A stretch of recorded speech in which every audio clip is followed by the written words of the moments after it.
Assalamualaikum warahmatullahi wabarakatuh. Di sini saya akan mempresentasikan aplikasi Kuba. Baik, di sini saya dan rekan saya Nahda Luyana 411212068 dan saya sendiri Diva Putra Nugraha 411212032 dengan dosen pengajar Muhammad Patria SD MMSI. Latar belakang aplikasi Kuba. Kuba adalah sebuah aplikasi pendamping belajar bahasa asing yang dirancang untuk membantu pengguna dalam mempelajari bahasa baru dengan lebih efektif dan menyenangkan.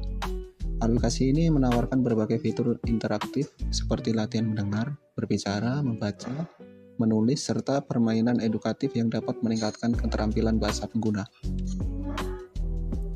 Tujuan aplikasi Kuba: pendidikan berkualitas, quality education. Menyediakan platform untuk belajar bahasa asing dengan pendamping dari tutor native speaker.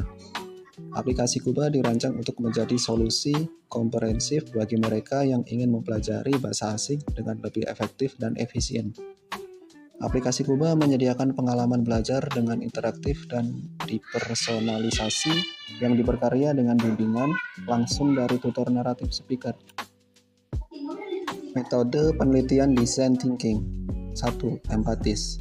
Tahap awal dari design thinking di mana fokus utamanya adalah untuk memahami secara mendalam pengguna akhir atau calon konsumen. Yang kedua, define. Pada tahap ini, hasil dari wawancara dan observasi digunakan untuk mengidentifikasi titik-titik sakit, pain points yang spesifik dan dilematis yang dihadapi oleh pengguna. Yang ketiga, ideas. Menghasilkan sebanyak mungkin ide solusi untuk mengatasi titik-titik sakit yang telah ditentukan. Yang keempat, prototipe. Ide-ide yang telah dipilih akan diwujudkan menjadi bentuk yang lebih konkret. Yang kelima, tes. Tahap terakhir dalam design thinking di mana prototipe yang telah dibuat akan diuji langsung oleh pengguna. User persona. Baik, di sini ada user persona yang telah kami identifikasi sebagai target dalam pengembangan solusi desain. Di sini ada 3 user persona.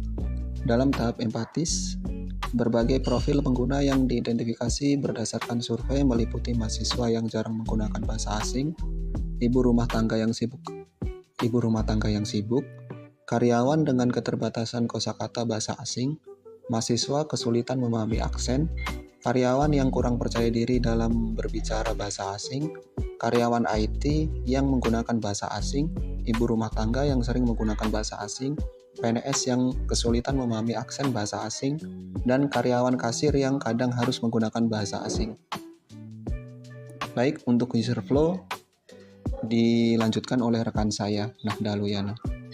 Baik, terima kasih untuk Diva Putra Nugraha. Di sini saya akan menjelaskan user flow. Yang pertama itu user flow sebagai pembelajar bahasa asing. Yang pertama itu start, login, home, lalu pilih bahasa, lalu daftar khusus, lalu ikuti sesi latihan dan selesai. Dan yang kedua user flow sebagai tutor native speaker. Yang pertama itu start, lalu login, lalu ke dashboard, lalu buat sesi latihan, lalu kelola pendaftaran, dan mulai mengajar dan selesai. Lalu saya akan menjelaskan tentang prototype sebagai pembelajar bahasa asing. Di halaman register ini untuk pendaftaran akun ke Kuba. Aplikasi Kuba ini ada 2 untuk login. Yang pertama itu native speaker atau sebagai pembelajar.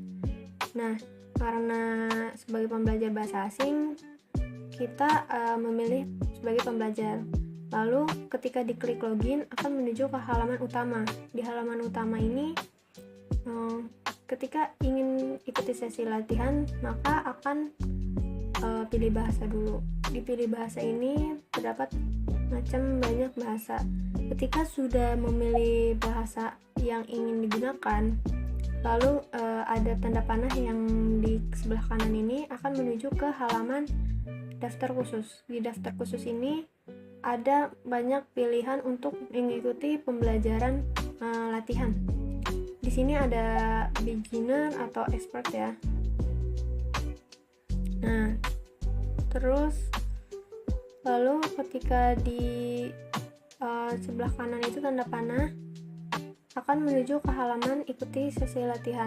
Ketika sudah merasa cukup untuk sesi latihan tersebut, ada tanda silang.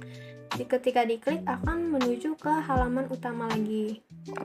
Selanjutnya saya akan menjelaskan prototype sebagai tutor native speaker. Yang pertama itu ada halaman register. Ketika diklik halaman register ini akan menuju ke halaman login. Di halaman login ini ketika sudah mempunyai akun, maka tentunya kita akan memilih sebagai tutor native speaker untuk login akun Kuba ini. Ketika sudah diklik login, maka akan menuju ke halaman utama. Di halaman utama ini ada yang namanya buat sesi latihan. Di buat sesi latihan ini ada di biru tua itu, diklik lalu menuju ke halaman buat sesi latihan. Ketika tidak jadi, ada di tanda panah sebelah kiri itu menuju ke halaman utama lagi. Ketika sudah native speaker ini yakin dengan buat sesi latihan ini, ada tanda paling bawah ini, next, itu akan menuju ke halaman kelola pendaftaran. Di kelola pendaftaran ini ada yang namanya menambah untuk mahasiswa tersebut atau siswa yang dia akan ajar. Lalu ketika sudah yakin atau belum yakin, bisa di sebelah kiri tanda panah itu akan menuju ke balik lagi buat sesi latihannya. Di kelola pendaftaran ini ketika sudah yakin, maka di bawahnya itu ada bacaan start, lalu mulai mengajar. Nah, begitu terusnya. Dan selanjutnya saya akan menjelaskan testing system usability scale. Di sebelah kiri ini ada daftar pertanyaan sistem usability scale atau SUS. Di sini ada 10 pertanyaan SUS. Dan sebelah kanan saya ini ada hasil skor asli dari 10 responden sebelum dikalkulasi. Selanjutnya, next, kesimpulan dan hasil testing. Di sini saya sudah mengkalkulasi dari 10 responden dari 10 pertanyaan tersebut. Lalu saya menghitung dan skor rata-rata hasil akhirnya ini 78. Penjelasannya, interpretasi skor sistem usability scale atau SUS berdasarkan pedoman Jeff Sauro tahun 2018 mengindikasikan bahwa skor 78 menunjukkan tingkat kepuasan yang relatif tinggi. Ini menandakan bahwa pengguna cenderung merasa puas dengan pengalaman menggunakan aplikasi atau sistem berdasarkan desain yang ada. Skor di atas 78 dianggap cukup baik, sementara skor di atas 80 dianggap sangat baik. Dengan skor 78 ini dapat disimpulkan bahwa rancangan sistem ini mendapat tanggapan positif dari pengguna terkait kegunaan sistemnya.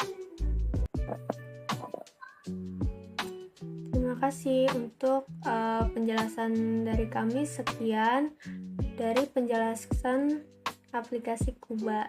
Terima kasih. Wassalamualaikum warahmatullahi wabarakatuh.